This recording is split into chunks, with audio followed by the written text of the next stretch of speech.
Matthew 18. Who big pass for God kingdom? That time, the disciples come ask Jesus, "Na who big pass for God kingdom?" Jesus come call one pikin stand for their front. Then he answer, "I tell una true word, unless una be like small pikin, una no go fit enter God kingdom.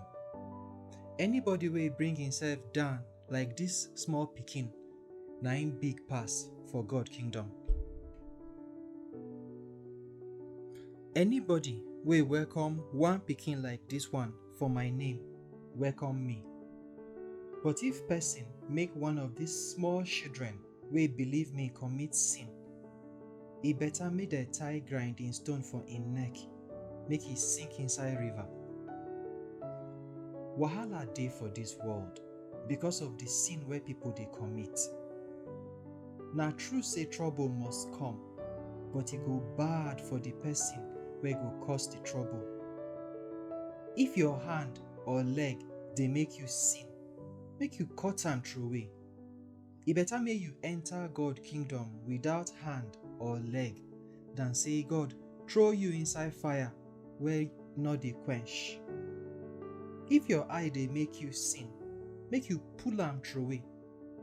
E better make you enter God kingdom with one eye than say God throw you enter hellfire with two eyes. Sheep wey lost. Make sure say una no pursue any of these small children comot. I tell una the truth, their angels dey my papa front for heaven every time, because man pikin come save people wey lost. Wetin you think? If person get 100 sheep and one waka lost, e no go leave the 99 for the bush go find the one wey lost? I tell una true word, when he see am, he go happy for that one pass the 99 wey no lost. Na like this too, your papa for heaven no want make any of him children lost. Christian brothers and sisters, if your brother do you bad, make you go tell am wetin he do. If he accept wetin you tell am, you don win your brother back be that. But if he no accept wetin you talk, take 1 or 2 people follow body go meet am, because matter wey 2 or 3 people talk put, na him better pass. If you no accept wetin dem talk, make you tell the church leaders. If you no gree listen to wetin the church leaders talk, then make una treat am like sinner or tax collector. I tell una true word, anything where una take prayer tie for earth, God go tie am for heaven. And anything where una take prayer lose for earth, God go lose am for heaven. Again, I tell una true word, if 2 of una for this world gree and pray for anything, my papa for heaven go do am for una. Anywhere 2 or 3 people gather for my name, I go dey there with them. How to take forgive? Then Peter come ask Jesus, "Oga God, how many times I go forgive my brother wey do me bad? Na 7 times?" Jesus answer am, "No be only 7 times, I tell you, but na 490 times. The servant wey no gree forgive. God kingdom be like when one king wey wan know how im servant dey manage im business. As the king dey check the account, dey come bring one servant wey dey hold 10,000 coins come.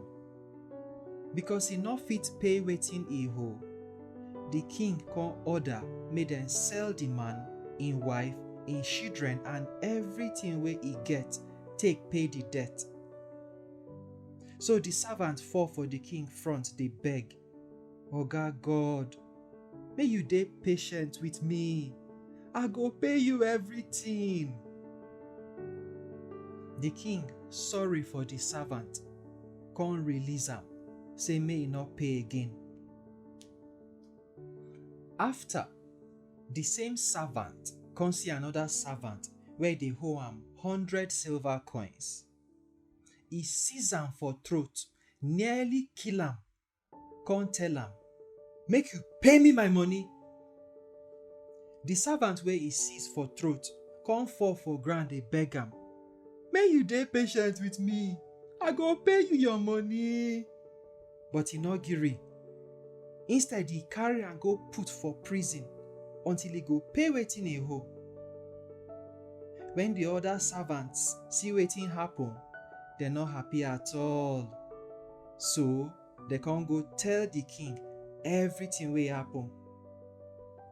So the king call the first servant, come tell am, "You wicked servant, I forgive you the big debt wey you owe me because you beg.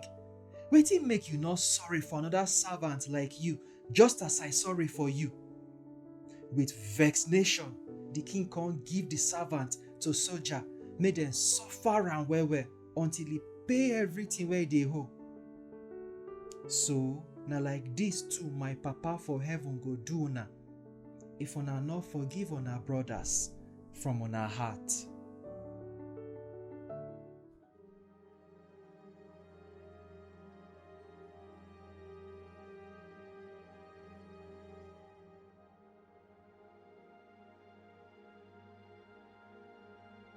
All of us for Barnabas Corner, they say we thank una for watching. Abeg, una go help us subscribe to the channel, then I will click that notification bell so that anytime we upload another new video on our phone go green una.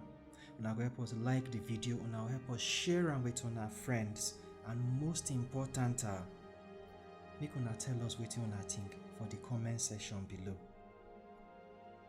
May Baba God bless all of us. Amen.